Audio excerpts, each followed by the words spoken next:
അവൻ്റെ അമ്മയുടെ വിയോഗത്തിൽ നിന്ന് കുട്ടി മോചനം നേടിയിട്ടില്ല. വല്ലാത്തൊരവസ്ഥയിലാണ് ഇരിക്കുന്നത്.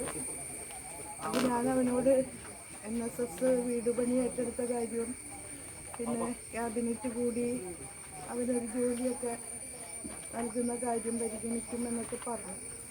അപ്പോൾ അവനതൊന്നുമല്ല, അവൻ്റെ സഹോദരിയുടെ ജീവൻ സംരക്ഷിക്കാനുള്ള എല്ലാ പിന്തുണയും ഉണ്ടാവണം എന്നുള്ളതാണ് അവന് പ്രധാനം എന്ന് പറഞ്ഞു. തീർച്ചയായും ഈ ഗവൺമെൻറ് അവരോടൊപ്പമുണ്ട് എന്ന് പറയാനാണ് ഞങ്ങൾ വന്നത്.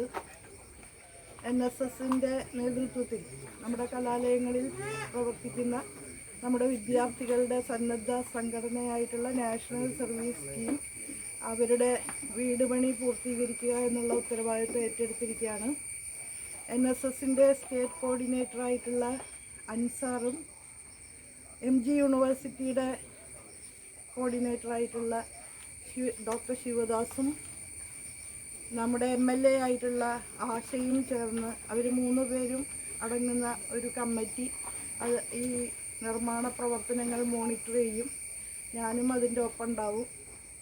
NSSൻ്റെ കുട്ടികൾ സമാഹരിക്കുന്ന തുകയോടൊപ്പം നമ്മുടെ കോട്ടയം ജില്ലയിലുള്ള സുമനസ്സുകളായ മനുഷ്യർ ഈ പ്രൊജക്റ്റുമായിട്ട് സഹകരിക്കും എന്നാണ് പ്രതീക്ഷിക്കുന്നത്. 12,80,000 രൂപയുടെ എസ്റ്റിമേറ്റാണ് ഇപ്പോൾ തയ്യാറാക്കിയിട്ടുള്ളത്. അജി എന്ന പേരുള്ള ഒരു കോൺട്രാക്ടറാണ് എസ്റ്റിമേറ്റ് പ്രിപ്പയർ ചെയ്തിട്ടുള്ളത്.